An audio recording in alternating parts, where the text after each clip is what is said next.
La visita al Museo Sitio de Memoria ESMA finaliza con esta proyección que muestra que a más de 40 años del golpe cívico-militar, los responsables de los crímenes están siendo juzgados.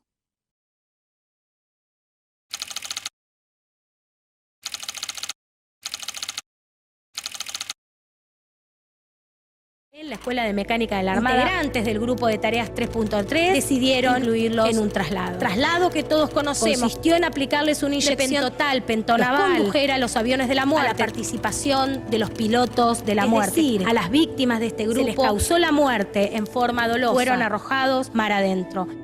Declárase abierto el acto en la causa número 13 contra las siguientes personas: Almirante General, Almirante Jorge Eduardo Rafaelio Macera, Almirante Armando General. Condenar a Jorge Rafael Videla a las penas de 50 años de prisión, a la pena única de reclusión perpetua.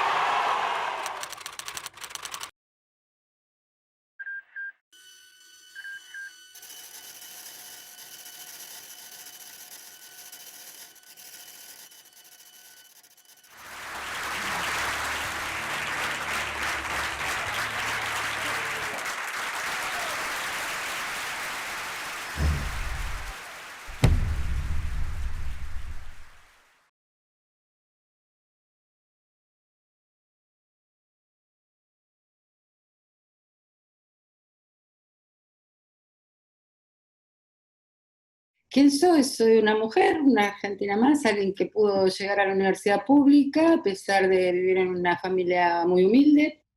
Y bueno, y estudié Derecho, siempre me interesó la política, anduve haciendo algunas cosas en su momento cuando era joven. Pertenezco a esa generación, la generación de los 70, que salió a la calle, que salió de su casa pensando que iba a cambiar el mundo.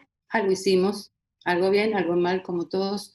Y bueno, y nada, y he recorrido, me casé, me divorcié, tuve amores, tuve desamores, y tengo una hermosa hija que me emociono cuando la nombro, y que tiene ya sus 35 años, y es actriz, y es divina.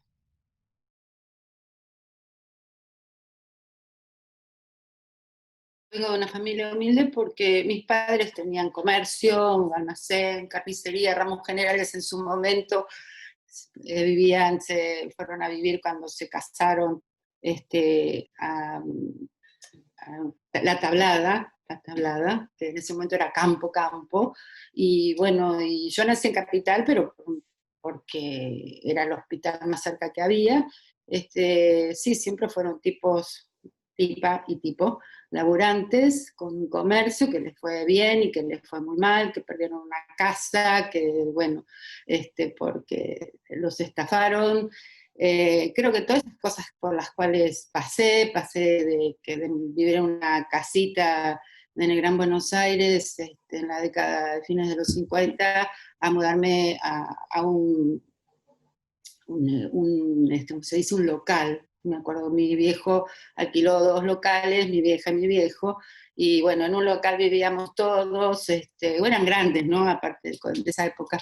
Y después, bueno, hasta que se pudo recomponer y se pudo alquilar un lugar más con otra habitación, cocina, bueno, algo chico en Valentín Alsina. Y bueno, nada, no sé, yo viví 20 años en Valentín Alsina y después, en algún momento, durante la época de la dictadura, me mudo para Capital, para el barrio de Devoto, y a ver, siempre hubo muchas necesidades, muchísimas necesidades. Así que yo empecé a trabajar a los 18, eh, terminé el secundario, mi hermana, tenía una hermana, mi hermana hace poco tiempo falleció, una hermana mayor que me llevaba 10 años, eh, y mi hermana trabajaba, yo terminé el secundario, empecé a trabajar en una oficina, como cadeta, y bueno, sí, siempre ahí al límite con la plata. A mí siempre es como que probablemente este tipo de cosas que les pasaron a mis viejos, siempre me despertó el tema de la justicia. La justicia, la historia y la política. A mi vieja le encantaba la política, ¿eh? parecía periodista, mi mamá te daba la noticia, estaba todo el día conectada con la radio, todas esas cosas, el diario, bueno, en eso en mi casa estaba muy presente. Entonces, todas estas idas y vueltas siempre me generó el tema de la justicia, la política, las injusticias, mejor dicho, ¿no?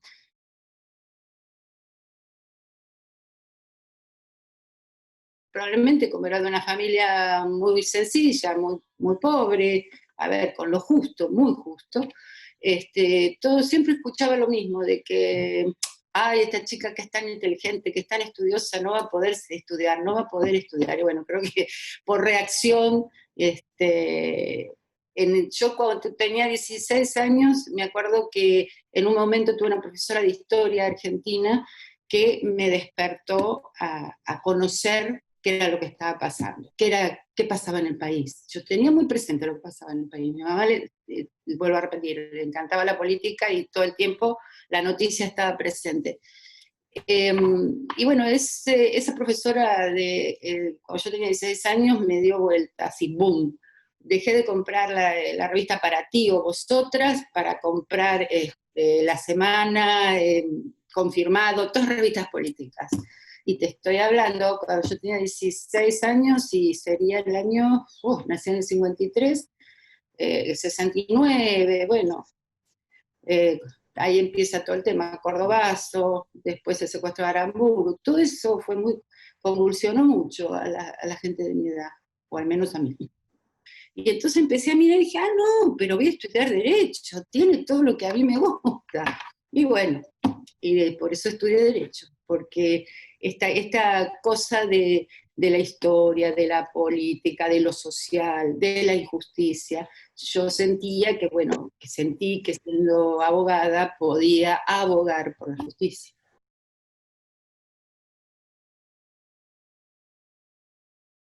Yo entro en el 74 a la facultad, termino en el 73 el secundario.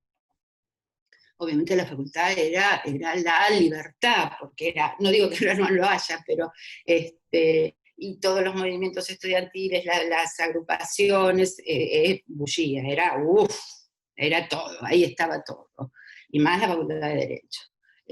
Así que bueno, yo empecé y en determinado momento me acerco al centro de estudiantes y entro digamos, a ser un adherente, a moverme dentro de lo que estaba pasando en la facultad.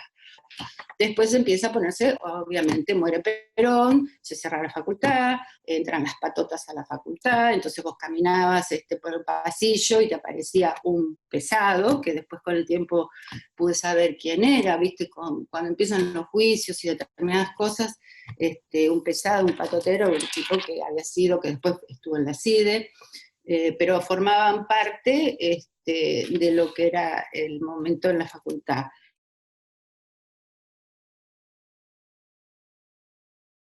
Tengo compañeros desaparecidos, compañeras desaparecidas, me moví en un momento terrible de la facultad, fue espantoso, ¿no? Saber que se llevaban a los compañeros, y todavía no había venido el golpe, pero bueno, toda esta cosa fue terrible en la facultad. Y después, bueno, obviamente empecé a dar materias libres, lo cual mi carrera fue mucho más larga, y porque además entrar a la facultad era todo un peligro.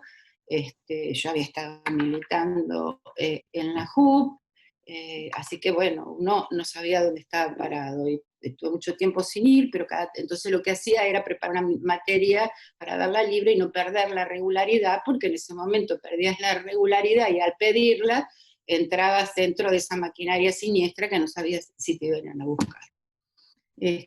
Así que bueno, fue muy larga mi carrera, precisamente por esto, por el tema de la dictadura y la inseguridad y el miedo a entrar a la facultad, obviamente. Seguí mi carrera, que fue muy larga, estuve trabajando en distintos lados, en estudios jurídicos, pero bueno, más o menos hasta, yo me casé en el año 80, me separé en el 86, tenía una nena de 2 años, así que bueno, era una mezcla de encontrar trabajo, terminar la carrera. Estaba en un estudio jurídico, bueno, y después pasa que yo me había alejado de la política, porque obviamente el miedo que nos había metido, tenían compañeros desaparecidos, compañeras desaparecidas, no me vinieron a buscar. Estuve presente en el momento que se llevan al que era mi novio en ese momento, no me llevaron, así que era un blanco andando ahí.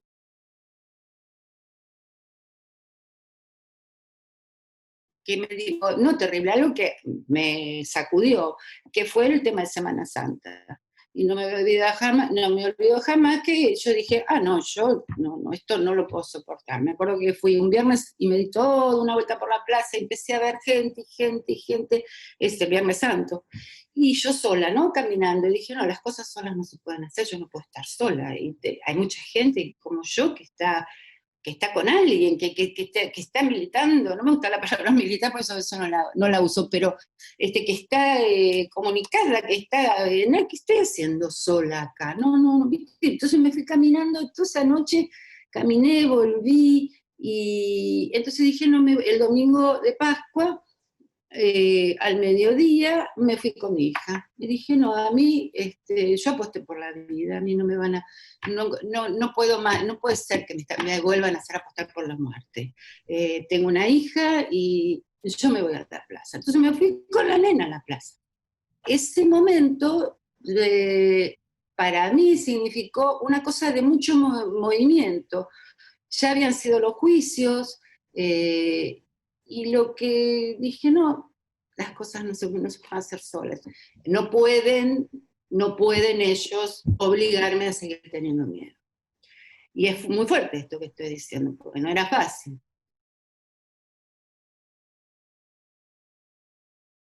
Llegué a la función siendo jueza de cámara, un tribunal oral que por ese momento no daba mucho porque decían, bueno, no pasa nada, los fierros están, la cosa grosa está en los juzgados de instrucción, cosa que es verdad y sigue siendo así. Pero no obstante lo que no veían era que los tribunales orales somos los que condenamos o absolvemos. Y había una cosa que con el tiempo y los años y todo lo que ha pasado lo demuestra, es un tema mucho más trabajoso, y creo que tenía todos los que estábamos en los tribunales orales, éramos como los distintos. Y también la mayoría no querían ni mezclarse, siempre hubo dos en federal, los de instrucción, la Cámara y los tribunales orales, ¿no? Era esta mirada, estoy hablando antes, ahora no sé cómo está la cosa. Pero, y bueno, y ahí estuve casi 24 años, yendo y viniendo, siendo mujer, que muchas veces preguntaran, condenaste sí con fundamentos, saliste en disidencia, y siempre salía en disidencia, y generalmente mis disidencias eran reprobadas por la casación, lo cual generaba mucha bronca en algunas personas, no todas, pero no fue fácil, pero igualmente creo que a nadie le es fácil muchas cosas del trabajo y determinados lugares donde hay mucha tensión, donde se manejan temas ríspidos, porque uno solamente con la lapicera yo decidía la libertad o no de una persona, y no es fácil, ¿eh? A veces, aunque parezca una pavada, que los periodistas piensan y dicen cosas, no es tan fácil. Las situaciones se trabaja mucho, al menos mientras yo estuve durante los 20, y no digo que ahora no se haga, la gente trabaja mucho, pero hay una mirada y un trabajo que la justicia, lamentablemente, el poder judicial atrasa, y atrasa mucho.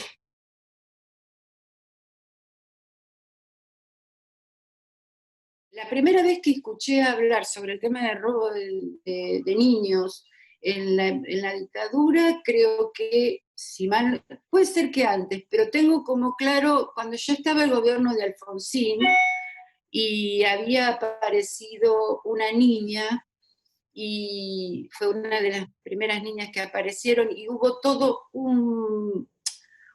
los medios, las cámaras, la gente que lloraba, y todo eso me pareció terrible pensando en la niñita. Pero sí, cuando fue el juicio a las juntas, algo ya se había escuchado. Si bien el juicio a las juntas termina por no darlo como dentro de la sistematización del plan, yo ahí ya algo había escuchado, lo cual me parecía que no podía ser, en el fondo, ¿no? No podía creer que podían haberse quedado con los chicos. Pero tengo ese recuerdo, de los 80, ¿no?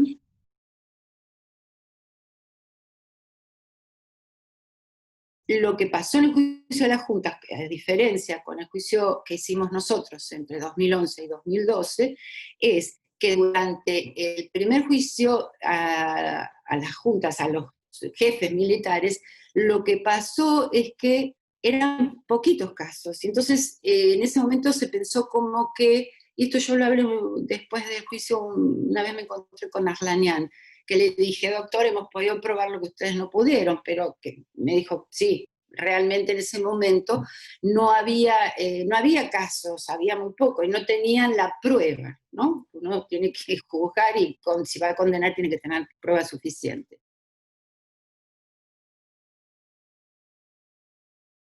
Lo que pasó fue el tiempo, y fue la aparición y el trabajo constante, el Banco Nacional de Datos Genéticos, todo lo que la ciencia introdujo para estos temas, y obviamente el trabajo de abuelas.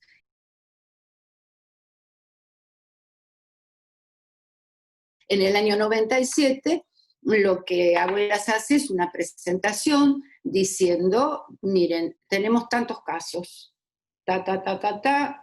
habría como una línea, como un patrón, distintos centros clandestinos de detención, distintos casos, y el final es el mismo. El bebé nació y no se sabe dónde está. Algunos han aparecido, generalmente son militares, fuerzas de seguridad o policiales, o alguien que está conectado con ellos o que estuvo conectado con esta gente, que participó en la represión durante la dictadura.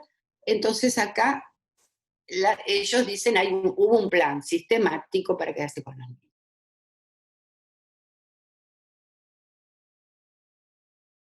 Bien, nosotros viene la causa, yo voy a contar siempre lo mismo, pero cada vez que llegó la causa dije, ¿cómo se va a probar esto? Esto es una locura, dije, ¿no? Porque con los casos que están, sí, pero teníamos cualquier cantidad de casos que no habían aparecido. Bueno, uno de los casos es el Carlotto.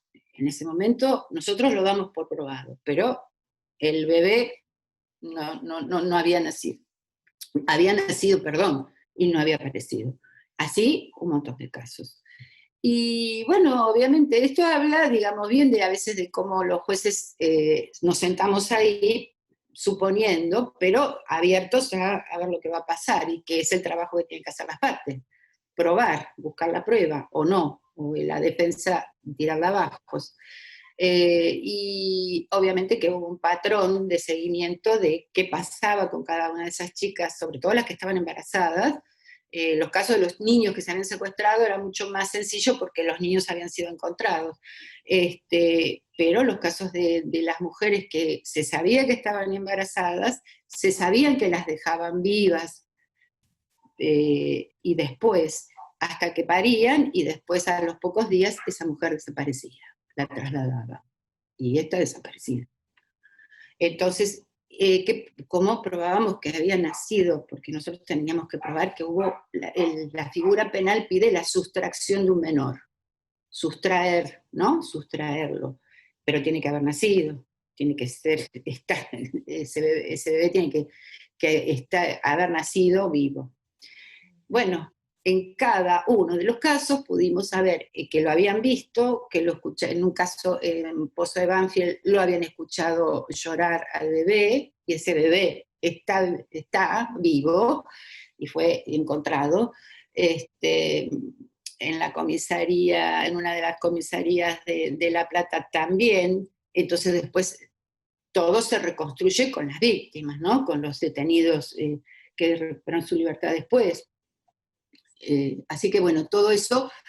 Pero ¿por qué dijimos práctica sistematizada? ¿Por qué? Porque el plan general es el plan del exterminio, el de avance dentro de ese plan general. En la sentencia y en la lectura se dice, esto fue una práctica sistematizada, o sea, hubo un sistema elaborado a partir de una realidad que se les impone a los militares en su momento, que la hacen funcional con la práctica, con el plan general. ¿Cuál era el plan general?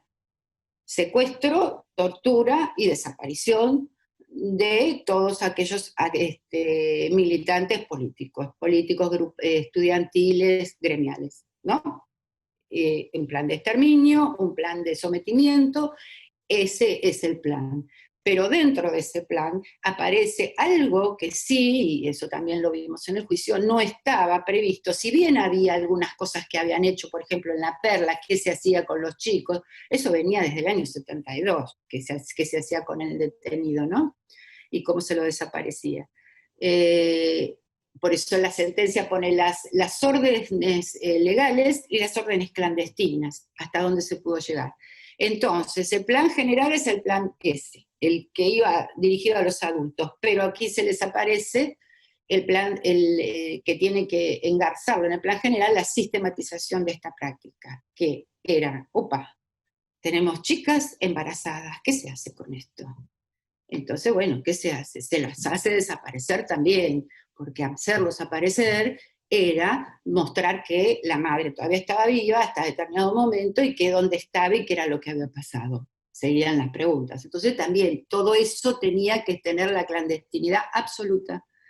Y entonces fue la práctica dentro de un sistema general, de un plan general de exterminio, desaparición, tortura y muerte.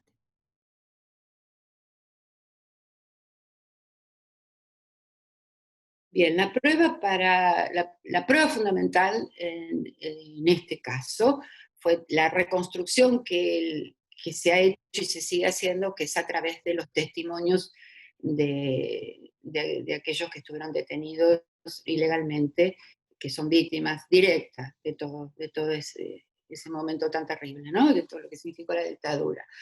Eso, y la valentía que han tenido muchos, pero yo a veces no me gusta hablar de valentía porque esto suena muy cada uno lo ha vivido como ha podido, y entonces el presentarse ante el Poder Judicial y decir, yo vi tal cosa, a mí me pasó esto, y contar y volver a contar, y lo han contado tantas veces, revictimizando a la víctima a veces, pero bueno, uno ha tratado en lo posible de evitarlo en lo posible porque la prueba es esa.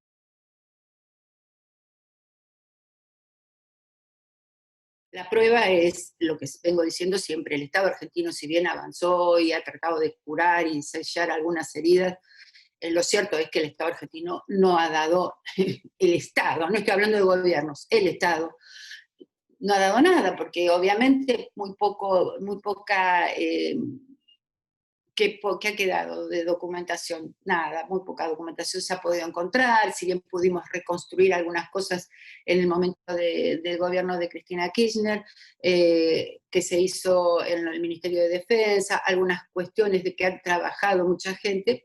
Lo cierto es que la prueba fundamental para que se probara la acusación era los testimonios, el testimonio de las víctimas, de los familiares. Teníamos los viejos habeas corpus, los viejos testimonios y las fichas de la CONADEP, ante la CONADEP de la familia, y el ADN, en los casos en que habían aparecido, que se habían encontrado. Eso fundamental. Y eso coincidió, y miren que uno ha sido muy, muy, muy minucioso con la prueba, porque tenía que ser determinante. Y eso no cambió para nada. Se trabajó con él. Esa fue la prueba. Las peticiones y las presentaciones documentales de los familiares, que tenían que ver esas presentaciones habeas corpus, declaraciones ante CONADEP, los testimonios de las víctimas que habían estado en los centros clandestinos de detención y que fueron liberadas, y por supuesto, en aquellos niños y niñas que fueron hallados, el resultado de su ADN.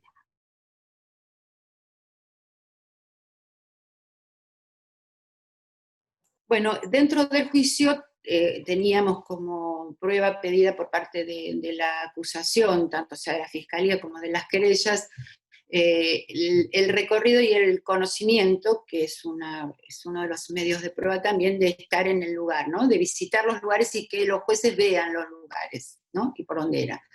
Dentro de todo esto que teníamos en este juicio, teníamos muchos centros clandestinos, y uno de ellos era, por supuesto, la ex ESMA. Y sinceramente, uno que ha vivido en la Ciudad de Buenos Aires durante muchos años y que ha pasado por ese lugar, siempre se pregunta lo mismo: ¿cómo podía ser, no? También con el Olimpo, que estaba a la vuelta de la casa de una amiga de mi hermana, y a veces uno piensa, ¿cómo puede ser que haya sucedido todo esto acá? Pero bueno, nada, todo sucedió. Pero es esa cosa que a uno le parece increíble. Siempre piensa algo más sofisticado, y realmente fue sofisticado. Creo que la ex ESMA la Marina trabajó de otra manera, quiso ser, tiene que ver con lo que fue más, era diferenciarse también de Ejército, y entonces hubo un trabajo distinto dentro de la ex ESMA, y obviamente llegar a ese lugar. Y cuando nosotros hicimos la inspección ocular, que así se llama el medio de prueba, esa inspección ocular, todavía no estaba el museo, todavía no estaba nada, recién se había hecho un juicio, el Tribunal 5 había hecho el juicio, había empezado el juicio de febrero, y que, bueno, muere antes de que dicten la sentencia, muere. Y realmente, claro, era todo muy vacío, y yo me acuerdo que entré y no me podía dar cuenta de cómo eran cómo estaban, dónde estaban, hasta que, bueno, nosotros hoy hicimos la visita con algunas de las detenidas, ¿no? De a quienes habían estado detenidas allí. Y bueno, darse cuenta, ese lugar, manejarse, la casa de Chamorro ahí al lado. Obviamente que entrar a esos lugares siempre te revuelven una angustia y una tristeza tan fuerte, tan grande, con esta cosa de por qué tanta injusticia, ¿no? ¿Por qué tanta injusticia? Así que bueno, sí, fue muy conmovedor para nosotros, para los 3 jueces, los 4, porque estaba el 4.º juez también, inclusive para la gente que trabajaba en el tribunal, pero había tanta ansiedad por conocer los chicos más jóvenes del tribunal, que, bueno, voy yo, que va uno, que no, que ya fue a Campo de Mayo, yo quiero a la ESMA. Bueno, había todo un trabajo de conocimiento y de compromiso, ¿no? De la gente, de los empleados y los funcionarios del tribunal, muy fuerte, muy fuerte.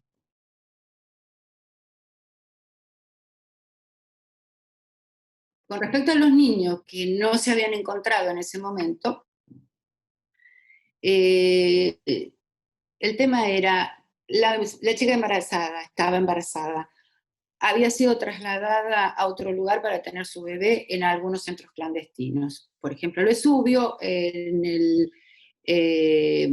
el Olimpo también se la habían trasladado, ¿cómo se llama? El que estaba en Campo de Mayo, el Campito, por ejemplo, sabíamos que las trasladaban al Hospital Militar de Campo de Mayo en muchos casos. En otros casos las habían trasladado a la ESMA. En la ESMA había una habitación que después se transformó para las embarazadas. Eso lo teníamos probado. Todo eso empezó a probarse. El tema es dónde está el niño o la niña que nació. Entonces, ahí vino el tema. Sí, tenemos probado, estamos seguros, pero el seguro, saben que en derecho penal la duda va a favor de quien es imputado o imputada. Entonces el tema es, eso está probado, la práctica era ese patrón, era textual, así, punto por punto, en todos los centros clandestinos. Entonces, ¿qué pasó? La sentencia del juicio de los comandantes, yo la entro a leer y hay un párrafo que es el que nos habilita a decir esto es igual. En un párrafo de la sentencia de la causa 13, la causa de los comandantes, dice: si bien hubo gente que fue detenida y fue liberada, si bien hubo gente que fue detenida y puesta a disposición del Poder Ejecutivo, también hay muchísima gente que fue vista en esos centros clandestinos de detención que no fue liberada, que está desaparecida. Por lo tanto, hay detención ilegal, hubo detención ilegal. La quiero hacer fácil, es un poquito más complejo como lo dice la sentencia, entonces es así, porque la defensa decía, miren, ustedes no encontraron al hijo de esta chica, no encontraron, dice que tuvo una nena, no se sabe, dice que tuvo un nene, pero eso lo dice alguien que dice que escuchó que la trasladaron y la llevaron a un lugar, pero él no aparece, entonces no está, ¿no? Como decía Videla, no está. Entonces usamos esa misma construcción, dijimos, sí, claro, obviamente, pero lo cierto es que dentro de la maraña y de la sistematización de ese plan, esto no podía, sigue siendo todo clandestino, y entonces hubo casos en que aparecieron, hubo casos en que algún caso en la de SESMA, se llamó a la mamá de una de las chicas que estaban detenidas y le llevaron el bebé, que es un caso que me acuerdo ahora, hay otros. Entonces, pero son los menos, son pocos. La mayoría, y lo que teníamos el número, lo mismo que en el juicio a los comandantes, el número es mucho mayor de todas esas personas que fueron detenidas ilegalmente. Les digo detenidas ilegalmente para avanzar con el tema del delito, que por eso se los condenó por casi todos los casos en el juicio a los comandantes. Entonces nosotros dijimos, bueno, todos estos casos, aunque no hayan aparecido, esos niños o esas niñas nacieron. Y la verdad que de todos esos niños, esas niñas que en ese momento, cuando dictamos la sentencia, no se habían encontrado, fueron encontrándose en todos estos años. Cada vez que aparece uno, yo voy a la sentencia y digo, hago un tilde, apareció, algo que apareció. Es cierto, siempre me acuerdo del caso de uno de los chicos que la duda era si no había muerto cuando lo trasladaron a la casa cuna, que decían ellos que lo habían trasladado a la casa cuna, y es uno de los últimos casos que se encontró, y estaba vivo. Nosotros dijimos, no, está vivo, ese niño nació vivo, y está vivo, porque a la madre le habían hecho mucho daño.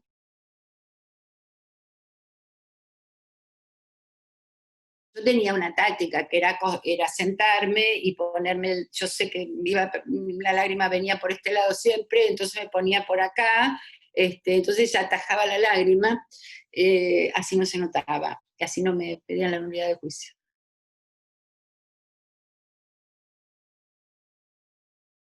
Hay dos momentos que fueron muy, muy, muy, muy fuertes. Uno es cuando se escucha la grabación del caso Viñas, que aparentemente estaba viva cuando apenas Alfonsín asume al gobierno, era el mes de enero o febrero, y hay un llamado telefónico y el hermano puede grabarla, y esa chica estuvo, bueno, hacía 7 años que estaba desaparecida, bueno, 7 o 5. Eso fue terrible, escuchar ese audio, que a veces lo pasan en la tele alguna vez. Eso fue, terminó el audio de esa grabación telefónica donde ella le dice, mamá, tal vez, que fue horrible. Ahí corté y dije, bueno, cuarto intermedio. Salí, no lo soportaba, y no lo pudimos soportar ninguno de los tres, sinceramente, y eso que ya lo habíamos escuchado, porque formaba parte de la prueba solicitada en su momento por las partes. Ese fue un momento. Y el otro, el de Victoria Montenegro, sí, que Victoria Montenegro era, yo decía, no tengo la abuela de la vez pasada, que tuvimos una charla hace poco con ella y gente de México y de Colombia. Yo recordaba esta imagen de Victoria, no venía la abuela, era ella era la prueba. Y se sentó y no paró, y habló, y lloró, y habló, y lloró, y dijo, y armó toda una historia que nadie conocía. Bueno, de la declaración de Victoria Montenegro sacamos testimonio, lo mandamos a investigar al fiscal Romero Victorica, que a raíz de eso terminó renunciando. Miren si no fue fuerte. Y ella, obviamente, de ese cuidado que había tenido con su apropiador, empieza a hablar y empieza a hablar y empieza como a dar, yo creo que fue catársis, que fue esa catarsis, yo no sé si antes le había pasado, pero sentarse ahí y empezar a contar todo lo que no se sabía, porque no se sabía, y obviamente significó, nosotros sacamos el testimonio para que se investigara a Romero Victorica, que fue al otro día, todos los diarios salió por todos lados, y después siguió Victoria contándolo en todas partes, pero ese momento terrible, fue un antes y un después, ya no había más duda del tema de ella, impresionante.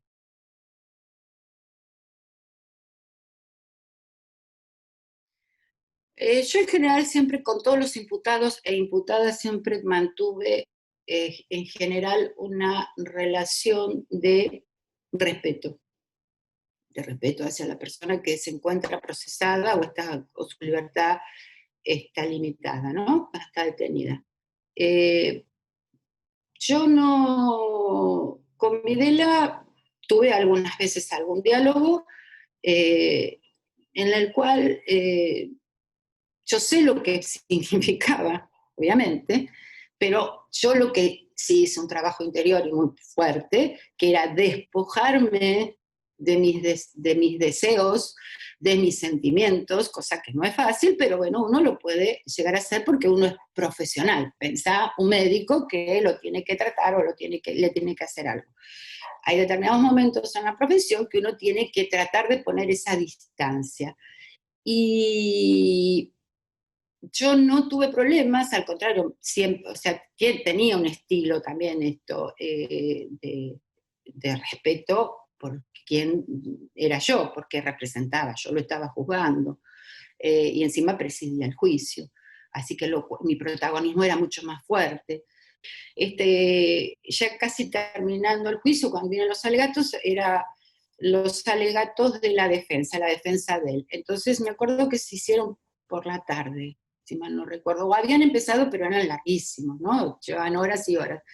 Y creo que alrededor de las 6 de la tarde, más o menos terminan los abogados de hacer el alegato por Videla, ¿no?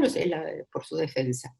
Entonces hacemos un cuarto intermedio y vamos a continuar porque seguían los alegatos de la defensa de Viñone. Y entonces a un cuarto intermedio, claro, eso sería junio, o mayo, ya hacía frío, y él estaba detenido y cualquier detenido nos levantan entre las 2, 3, 4 de la madrugada, lo suben, con ellos se hizo lo mismo que con cualquier otro detenido, y eran las 7 de la tarde, habíamos hecho un intervalo al mediodía para que comieran, y en ese momento... bueno, eran las 7 de la tarde. Este hombre se dormía por un momento, lo cual yo advertí, que creo que salió en todos lados, que la juez dijo tal cosa, no quería que se durmiera mientras... eso fue con el fiscal, me estoy equivocando. Pero bueno, el hombre tenía sueño y era un señor mayor. Entonces hago el intervalo y lo veo que se queda ahí sentado y qué sé yo, entonces bajé, vi que eso tiene unas escaleritas, bajé y le dije, Videla, y se para, faltaba que me hiciera la veña, y le dije, no, siéntese, no te separe, ¿para qué se para? No, yo me paro, porque usted es la jueza, bueno, una cosa así.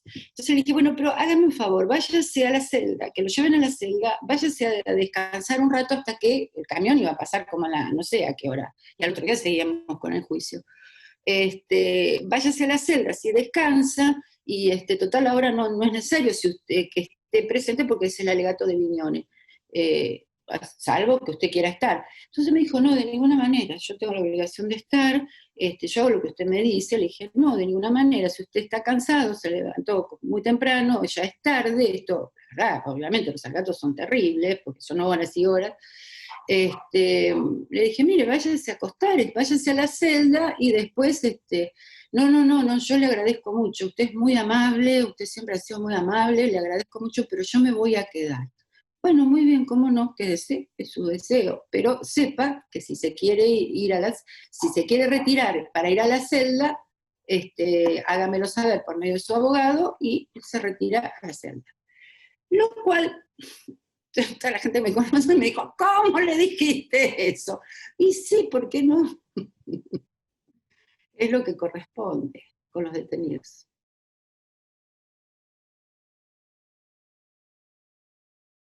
Yo puedo sintetizar mis recuerdos, que fueron muchos, con las abuelas y con los nietos y con las nietas. De cada uno y de cada una puedo hablar horas, pero yo habíamos decidido que cuando vinieran a declarar, a casi todas yo los iba a recibir un ratito antes de que fueran a la sala a declarar. Entonces las recibía y siempre voy a sentir, y siempre creo que lo he dicho, que sentía las manos calientes de las abuelas cuando les daban la mano y les decía: usted va a declarar a su tiempo, no se apure, si quiere hacemos un cuarto intermedio, la esperamos, no hay apuro, tranquila, si no se siente bien, inmediatamente nos lo dice, tranquila, esto no tenemos apuro, si quiere paramos, si quiere seguimos, está, sí, bueno, entonces era darles las manos calientes de las abuelas. No me voy a olvidar jamás. Por otro lado venían los nietos y las nietas, que venían, con todo el cuerpo, ellos eran la prueba. Ellos eran la prueba. Y en muchos casos habían tenido una muy buena relación con aquel que estaba sentado en el banquillo de los acusados, en otros casos para nada, y era, bueno, y venían, obviamente, a un tribunal, yo era la jueza, ¿viste? A veces uno te pone allá y dice, ese es el enemigo, y yo no era el enemigo de nadie, pero bueno, no importa. Venían con todo ese bullo. Entonces te hacía lo mismo que hacía con la seguridad, le daba la mano, le decía, bueno, vamos a...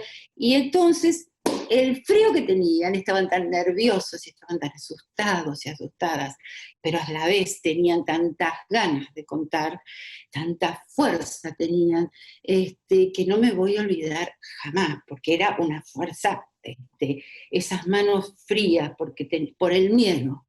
Yo sé que han tenido mucho miedo, porque el miedo se los metieron en el cuerpo, nos lo quisieron meter, y ese momento era un momento bisagra, había que avanzar, había que vencer el miedo a esos que los habían criado.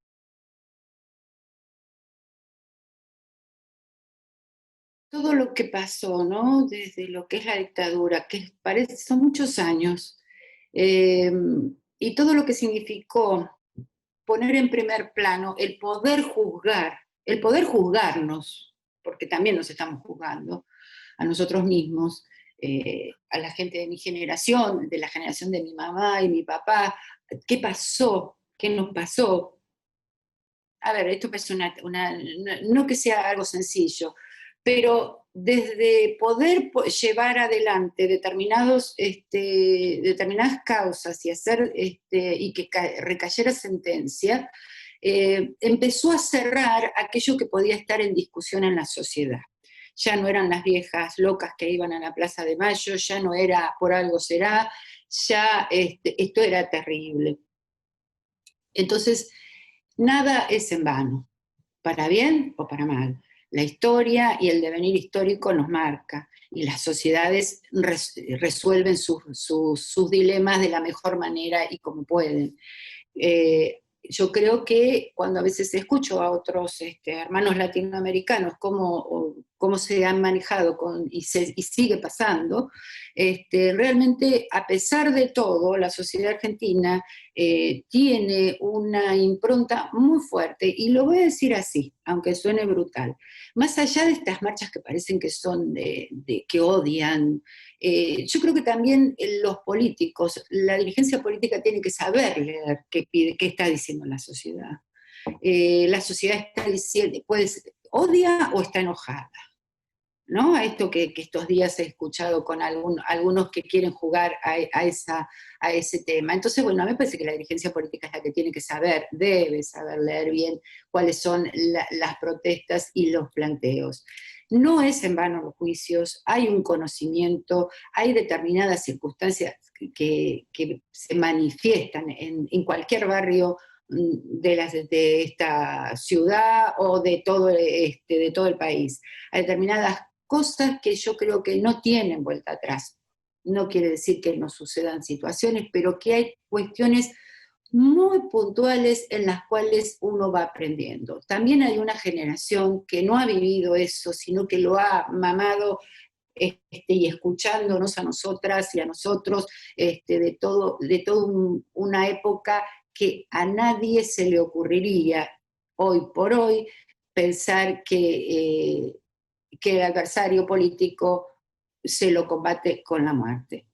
Hoy por hoy todos, por un lado, por el otro, fingiendo en algunos casos, pero enarbolan el tema de la libertad y la democracia. Por lo tanto, yo creo que nada ha sido en vano, nada es en vano, se sigue y se seguirá manteniendo esta cuestión y debe seguirse manteniendo en forma latente, viva, que se sepa, ¿no? Nunca sobra, siempre falta saber. Ahora, también es importante que los organismos, no los organismos, sino el Estado, dentro de lo que se dirige a políticas de derechos humanos, también tiene que saber leer lo que pasa en la sociedad. No puede permitir determinadas cuestiones de las fuerzas de seguridad o las fuerzas policiales que puedan actuar de determinada manera. Entonces son momentos en que puede haber algún caso y que no se puede estar mirando para otro lado, sea del color político que sea, porque es así. Y creo que en eso siempre va a haber un sector, obvio, no lo vamos a discutir, que pueda decir cualquier otra cosa. Pero la mayoría de la sociedad argentina creo que camina hacia otra mirada, que es muy distinta a lo que podíamos haber pasado en los 80, en los 90. Yo creo que también las generaciones más nuevas, más jóvenes, los más jóvenes, tienen otra mirada, tienen otro tránsito, digo yo, otro camino, caminan de distinta manera, ¿no? Y a la vista está de determinadas cosas que la sociedad argentina ha incorporado en los últimos años que antes hubiera sido nada. Revisar el tema del matrimonio igualitario, el rol de la mujer, la violencia contra la mujer, con el tema de los menores. Eso es importante y yo sigo insistiendo que eso, todo este recorrido que se viene haciendo tiene que ver con los juicios, tiene que ver con esa realidad que se puso de manifiesto ante la sociedad argentina. Miren lo que pasó, miren lo que hicieron, miren lo que hicieron, miren lo que hicieron, miren lo que hicimos, porque éramos argentinos, vivíamos en este mismo territorio. Miren a lo que llegamos, miren a lo que se llegó. Entonces, viste, hay todo. A ver, yo no soy decir todos los culpables somos todos, porque eso es una falacia para mí, porque no, yo no soy culpable de determinadas cosas, cada uno tiene su grado de responsabilidad, pero socialmente es un tránsito, y este tránsito tiene que ver con este aprendizaje que vamos haciendo, que habrá que seguir caminando, ¿no? Hay mucho más para aprender y para hacer.